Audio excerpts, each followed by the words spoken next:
قابیل نے جب اپنے بھائی کو قتل کیا تو اس کو سزا کے طور پہ پہاڑی کے نیچے بھیج دیا گیا تھا۔ حضرت آدم علیہ السلام اپنی بقیہ اولادوں کے ساتھ پہاڑی کے اوپر رہ رہے تھے، جبکہ اس قابیل کو سزا دی گئی اور اسے پہاڑی کے نیچے بھیج دیا گیا اور یہ وہاں اپنی اولاد کے ساتھ رہنے لگ گیا۔ اب میوزک سب سے پہلے کس طرح سے وجود میں آیا؟ قابیل جب اپنے قبیلے کے ساتھ یہاں پر رہ رہا تھا تو شیطان بھیس بدل کر انسانی روپ میں آیا اور اس نے کہا کہ میں ذرا دور سے آیا ہوں، تمہارے ساتھ رہنا چاہتا ہوں، تو کیا تم مجھے اجازت دو گے تمہارے قبیلے کے ساتھ میں رہ سکوں؟ قابیل نے اجازت دے دی۔ اس کے بعد شیطان ان کے ساتھ رہنے لگ گیا، ان کے ساتھ گھل مل گیا اور اس نے اپنی ایک جگہ بنا لی۔ پھر ایک دن اس نے لکڑی کو تراشا، اس میں کچھ سوراخ کیے اور پھر اس میں پھونکے مارنے لگ گیا۔ اس سے کچھ آوازیں پیدا ہوئیں جو قابیل کے قبیلے کو بہت اچھی لگیں اور وہاں کے سارے لوگوں کو اچھا لگنے لگا کہ یہ آوازیں تو بڑی خوبصورت ہیں۔ اور پھر انہوں نے ہفتے کا ایک دن مقرر کر لیا جس میں وہ اکٹھے ہوتے، آگ جلاتے اور ساری رات ناچ گانا کرتے۔ میوزک کی ایجاد یہ تھی کہ شیطان وہ پھونکے مارتا، آوازیں نکلتی، جس کی وجہ سے لوگ رقص کرنے لگ جاتے، اور یہ سارا معاملہ اگر آج دیکھیں تو آج بھی سیٹرڈے نائٹ کو لوگ اکٹھے ہوتے ہیں، ناچ گانا ہوتا ہے، اسی طرح جو قابیل کا قبیلہ کبھی کرتا تھا آج کچھ لوگ ایسے کرتے ہیں، یعنی کہ وہ قبیلہ آج بھی پایا جاتا ہے، وہ اسی قبیلے کے لوگ ہیں جن کو یہ چیز کرنا اچھا لگتا ہے، یقیناً پھر کہا جا سکتا ہے کہ وہ اسی قبیلے سے تعلق رکھتے ہیں۔ اب آتے ہیں کہ اسلام کیا کہتا ہے میوزک کے حوالے سے۔ سب سے پہلی بات کہ اسلام میں میوزک حرام ہے۔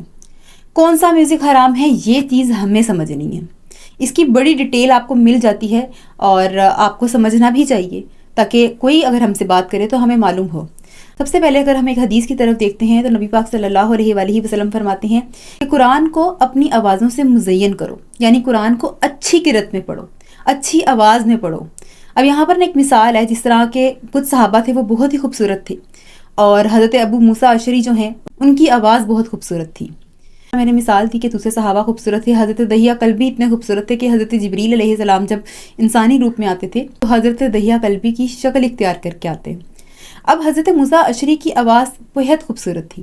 ایک مرتبہ نبی پاک صلی اللہ علیہ وآلہ وسلم تشریف لے کے جا رہے تھے تہجد کے وقت، حضرت موسیٰ اشعری حجرہ کے پاس سے گزرے تو وہ اندر قرآن پاک پڑھ رہے تھے اور بڑی ہی خوبصورت آواز میں پڑھ رہے تھے۔ نبی پاک صلی اللہ علیہ وآلہ وسلم کچھ دیر وہاں پر ٹھہرے رہے اور اس قرآن کو سنتے رہے۔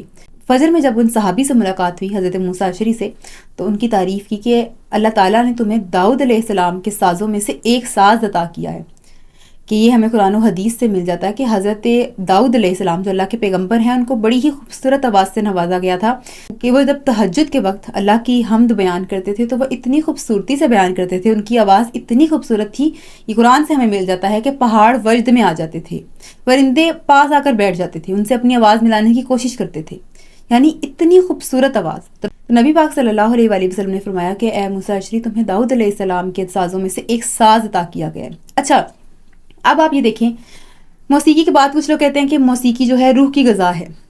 اب روح کی غذا جو ہے وہ اللہ کا کلام ہی ہو سکتا ہے۔ اب اللہ کے کلام کو کہا جا رہا ہے کہ اپنی آوازوں سے مزید خوبصورت بناؤ۔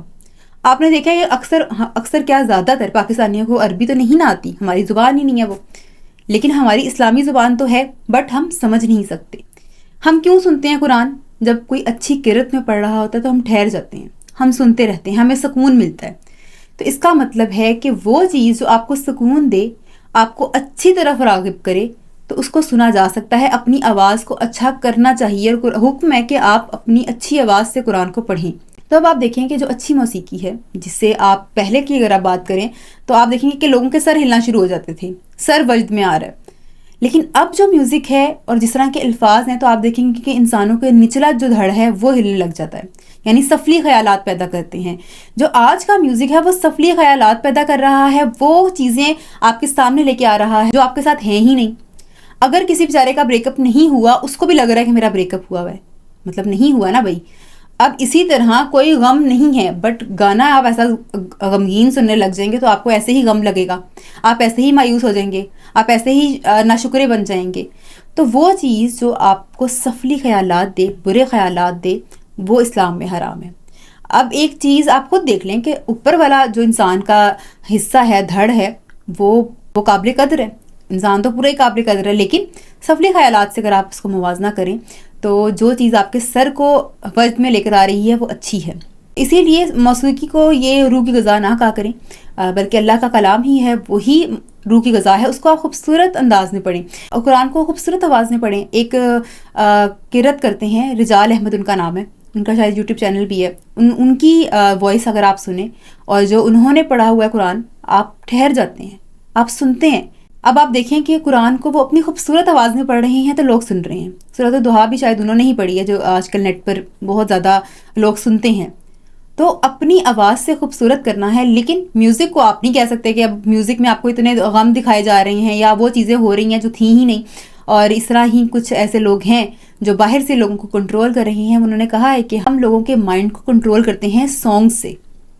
اگر آپ سانگز کا مطلب نکالنے لگ جائیں تو واقعی ہی لوگوں کے مائنڈ کو کنٹرول کیا جاتا ہے، ان کو وہ خیالات دکھائے جاتے ہیں جو ہو ہی نہیں رہے، یا وہ کہا جاتا ہے کرنے کو جو نہیں کرنا چاہیے۔ تو یہ چیزیں اگر آپ کو کلیئر ہوں گی کہ کون سی بات سننی ہے اور کون سی بات نہیں سننی، تو آپ کے لیے بڑا ایزی ہو جائے گا، تو پھر آپ کو کوئی اعتراض بھی نہیں ہوگا کہ جی میوزک بھی حرام ہو گیا۔ اسی لیے آپ کو پوری ڈیٹیل معلوم ہونی چاہیے، اور قرآن کو قرات سے جب ہم سنتے ہیں، اچھی آواز سے سنتے ہیں، تو ہم ٹھہر جاتے ہیں، چاہے ہمیں عربی سمجھ نہیں آ رہی۔ آپ ہم سنیں، نعت سنیں، اور وہ چیز جو آپ کو اللہ کے قریب کرے، اللہ کے رسول صلی اللہ علیہ وسلم کے قریب کر دے، تو اس کو سننا چاہیے۔ لیکن اب جو گانے آج کل کے ہیں اس میں تو آپ اللہ اور اس کے رسول کے قریب تو نہیں نہ ہو سکتے، وہ سن کے تو آپ بہت دور ہو جاتے ہیں، آپ نماز نہیں پڑھتے، اپنے سارے اذکار چھوڑ دیتے ہیں کیونکہ آپ کو سانگ سننا ہوتا ہے۔ اور یہ عادت کسی کو لگ جائے تو یہ عادت نہیں چھوٹتی جب تک کہ اللہ کا بڑا خاص فضل نہ آپ پر ہو جائے۔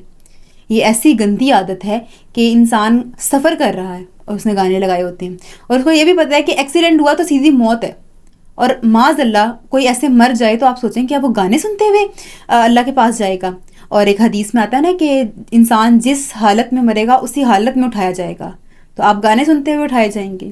میں حیران ہوتی ہوں ان لوگوں پر جو سفر کے دوران ایک تو آیت الکرسی نہیں پڑھتے، دوسرا اللہ کا کلام پڑھتے ہوئے نہیں نکلتے، اور اوپر سے گانے سن رہے ہوتے ہیں۔ اتنا کانفیڈنس، اتنا یقین کہ بھئی آپ نے جینا ہے اتنا لمبا، اگلے ہی لمحے موت آ گئی، کیا کریں گے گانے سنتے ہوئے؟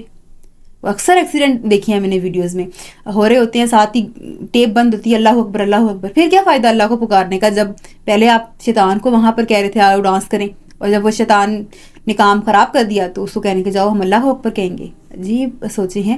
تو اپنے آپ کو ٹھیک کیجئے اور اپنی اولاد کی تربیت کیجئے۔